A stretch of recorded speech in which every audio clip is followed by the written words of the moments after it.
That's the difference that EQ and compression can make. In the before clip, you can hear them as they enter, but in the after, you can hear them outside before they charge in. And to clarify, I used the default audio settings. However, I did disable music and I ran with the default audio mix. One quick mention about the audio mix options. Although night mode applies a small bit of EQ and compression, they didn't deliver what I was trying to hear. Therefore, I recommend using the default audio mix. This is the EQ APO cheat sheet. Go ahead and pause here if you want to copy it. This is what I found worked best with Battlefield REDSEC. And what we'll do next is I'll show you how to apply these settings in Equalizer APO. I'll start by clearing out the default settings so it looks cleaner and it'll be easier to focus on the frequencies that we want to tweak. We'll begin with 80 Hz. We'll reduce it by 15 dB and we'll apply the low shell filter. The low shell filter provides us the most benefit, really across the board. And let me show you why. This is a plot spectrum of the intro clip and we can see the original peak frequency is 60 Hz.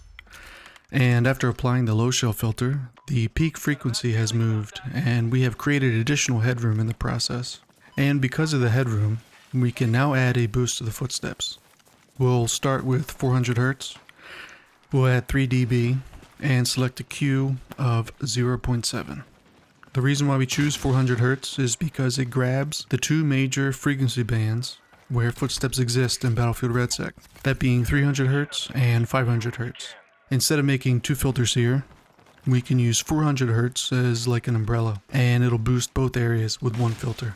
Next, we'll add a boost to the treble beginning at 4K, and we'll add 3 dB and apply a high shell filter. This has two major benefits for us. The first being it helps to even out the spectrum so that all sounds have an equal chance to be heard. This is in contrast to the original spectrum that was bass heavy and sloped downwards. Second is we need a treble boost because we want the directional audio cues to stand out, even after we turn down the preamp by 3 dB.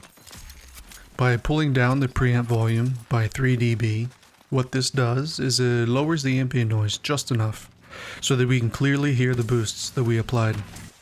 And this is why we applied a small boost to the footsteps and to the treble. So these two filters can now stand out in the mix without being drowned out or overlapped by other sounds. Now that we have shaped the sound the way that we want, we need to talk about compression. Compression will let us control how loud gunfire and explosions can get while adding an additional boost to the quietest sounds on the map.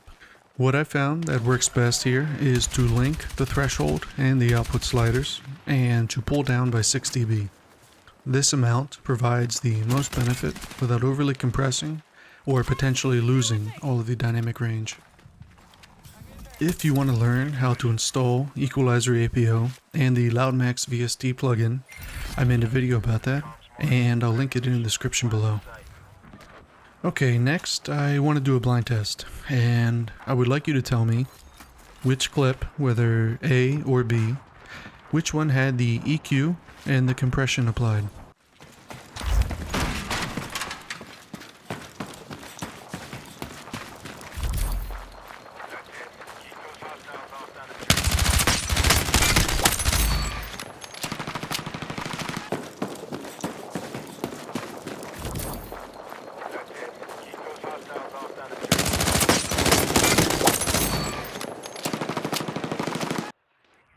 I like the improvements that using the EQ and the compression has made on these clips, and in my opinion the difference is night and day, but ultimately you're the judge.